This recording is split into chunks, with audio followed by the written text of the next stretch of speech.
Hello and welcome to my session. My name is Sarah. I'm an early years primary school teacher, freelance writer and blogger at arthurwares.com, which is a parenting and play-based learning blog. Today, I'm going to be talking to you about child-led learning environments, how we can make a simple start to setting up a child-led learning environment using effective provision, and I'll be demonstrating how this can still be achieved in smaller spaces.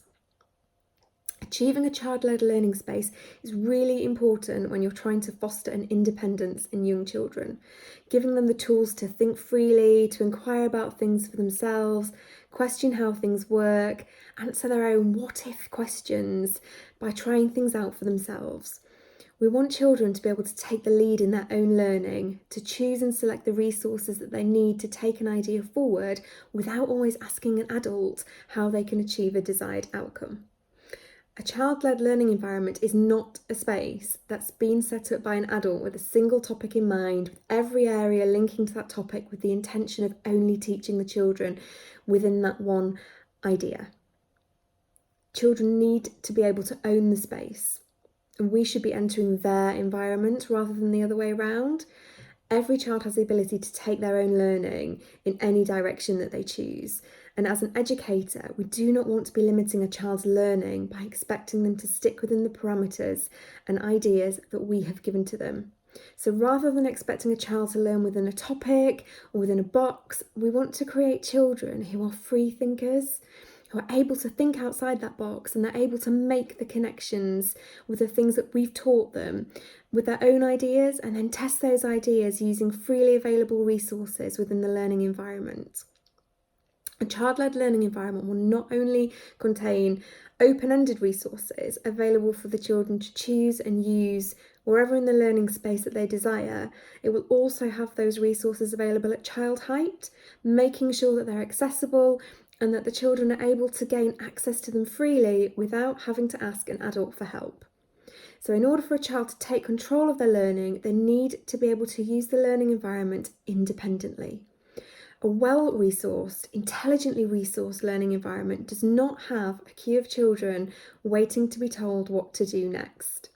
A child-led learning environment can also change frequently depending on the interests of the children who are using the space. And as educators, we should be observing what our children are doing, what they're interested in, what kind of questions they're asking, what do they want more of, how can we extend what they're already doing, and then offer resources, provocations, fascinations that will enable them to build upon those ideas that they already have. By creating a learning environment that follows the child, we will be giving them the best possible chance of having a fulfilling learning experience that they will remember because they will enjoy it and they'll be having fun. And when this happens, this is when the connections are made. This is when the memories are made.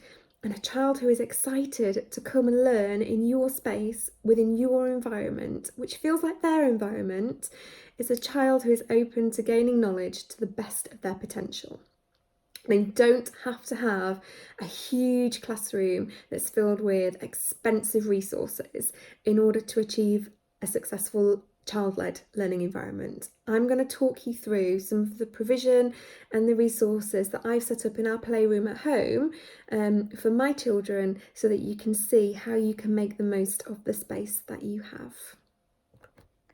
One of the best ways to make good use of a smaller space whilst keeping your setting as child-led as possible is to have some open plan shelving like this. Now, it doesn't have to be something that's already pre-made. You could use crates or pallets to make your own, as long as it's at child height and it's easily accessible so that the children can use the resources as they need to, then it will be enough. We call these our play shelves, and they do change regularly. So some of the shelves are a little more constant. For example, this is our maths shelf, and we will usually always have the shape bean bags, the counting resources, the Numicon, the sand timer. Sometimes we'll add extra things in there, sometimes we'll change the counters, but it's good to have an area where children know where to go so that they can help themselves to resources that will help them with things like shape, space and measures and counting. Same with this shelf here. We use a lot of the resources on here frequently. My children like to play with water, make potions. The pipettes here are really good for actually cleaning up and removing the water from the tuff tray when we finish an activity, and I've taught them how to do that themselves, and that just adds to the fun really. They really enjoy clearing that up because it's just another activity for them to do. Having lots of real life resources like this for heuristic play can really help make play exciting for children. You don't have to spend a fortune on these things. Everything on this shelf here I picked up from a charity shop, but you may find that you have relatives who've just got a few things like this knocking around that they don't want anymore. So it's always worth asking, and it makes things like water play so much more exciting. But you can use it for so many different things. So not just water play, but also sand play, loose parts, role play, making a cafe. The list is endless, and this shelf gets used an awful lot. This is another example of where I've set up a play shelf with loose parts. It used to be a dinosaur tray, and all of these parts were mixed together, but actually now that we've separated them into compartments, it's used much more effectively because the children can choose different resources and different parts that they want to make their own small world play, or to use in the Play-Doh or different activities as they see fit, rather than it just being for dinosaurs as a dinosaur tray. This is now much more open-ended and much more child-led. I'm just going to quickly show you some of the play shelves on our bottom shelf here, just to give you some more ideas. These are natural resources that I have. Quite often I'll change the play shelves depending on what we've been learning, depending on what the children are interested in, depending on the things that we've collected whilst we're out and about as well, like pine cones, for example. I do change these regularly, and I often add photos when I've changed them to my Instagram stories. So if you're interested, you can pop over there and have a look at my play shelves highlight reel on my profile page. These shelves here are purposely at the end so that they are next to the desk. So we have a junk modelling shelf, which as you can see is very well used. There's not really much point in me continuing to tidy this one up. The children are in and out of there constantly making things, so it serves its purpose really well. And then on the shelf above, they've got free access to different coloured paper, different coloured cutters and pencils, different resources in these pots here for sticking, stencils and notebooks, pads, things for mark making on that shelf there. And then as you can see on the desk itself, there's a range of different tapes. These are washi tapes, as they're easier for children to tear off themselves. Different types of scissors for cutting, and if you are struggling for space and you don't have the room for a full-size tuff tray in your setting, this desk is brilliant because it can also transform into a type of tuff tray. So if you take the lids off here, you can see that there are trays underneath on both sides, and they work really well for tuff tray activities. If you can fit a tuff tray into your setting, they are a brilliant resource to have for all different kinds of activities that you would use in your room. And as you can see, this is a small space, but the tuff tray works really well in the middle. Now, I haven't tidied this before filming because my children are in the middle of still playing with this really. They've been looking at some videos of Turkish ice cream makers, and they were absolutely fascinated with this and they wanted to have a go at doing this themselves. So we've got some Play-Doh out here, which is really soft and sticky, and some different resources for them to use. And this has been going on for almost 2 days now. So I'm going to leave it like that. And that's just giving you an example of the types of activities that we could have on there. Also have this smaller wooden table here, which works really well for small world play. I did used to have it just for my emotion dolls here, and we had it as a little emotion area to help them to recognise how they were feeling, talk about how they were feeling.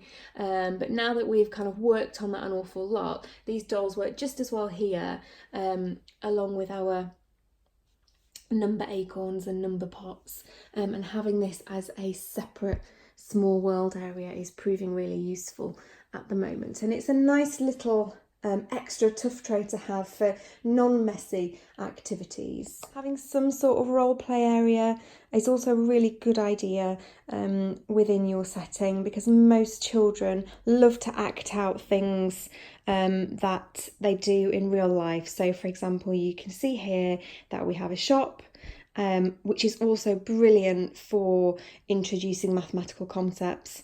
And we also have a kitchen, which is a smaller version of a home corner that you would find in a larger setting. We also have another little tray table here, which again I used as an alternative tough tray. At the moment, this is like a little dressing table for my daughter, because her current obsession is my makeup and my hair products and looking in the mirror. So we've set this up for her with some resources for her to use, so that she can act those out within her own little space. And it's a good idea to have a mirror somewhere in your setting, no matter what areas that you have, because children do love to be able to express themselves, and it's also a great way of helping children to recognise their emotions as well, talking about the fact that they look sad or they look happy, and being able to have a look in the mirror and recognise what that looks like as well. Now, having access to an outdoor area was really important for me, and is really important for most settings. So we have some patio doors here which open out onto the patio. As you can see outside, we have a very large chalkboard area for mark making, and then out there we have a mud kitchen as well. Now, in order to make sure that our outside area is as child-led and child-friendly as possible, I have this little station here which has everything the children need to be able to access what they will need to go and play outside independently. So we have wellies down here, we have shoes that we pop into the tray here, splash suits, coats, hats and gloves in the smaller shelves as well. I'm also going to show you our little technology area. It's a very old electric typewriter, so that the children can pretend to work or whatever they choose, using technology and being able to aid those discussions around the types of technology that we used to have, so that they're seeing a range of different things within the setting as well. And this is very popular at the moment. And going back to the play shelves, depending on what size and how old your children are, you may like to vary what you have on the different levels of play shelves. So when I first set this up, I used to have toys and resources along the bottom shelf that were suitable for all ages, and then on the higher shelf here, that's where I would have my smaller resources, my loose parts that I didn't want the smaller children to be able to access. We're now at a stage where my children are familiar with the resources, we've talked about safety, and they're always supervised, so they have free access to everything on these shelves. We also have some role play resources here for when we play cafes or tea parties. As you can see, we've got a mixture of resources that are specifically made for children, and then real resources. So this is a real coffee grinder that we picked up in a charity shop, which the children absolutely love using to grind up real coffee beans. And then an old coffee machine here that doesn't work anymore. The plug has been removed, but again, it makes their role play just a little bit more real and a little bit more exciting than if they were just using a pretend wooden one, which didn't look anything like what their mums and dads have at home.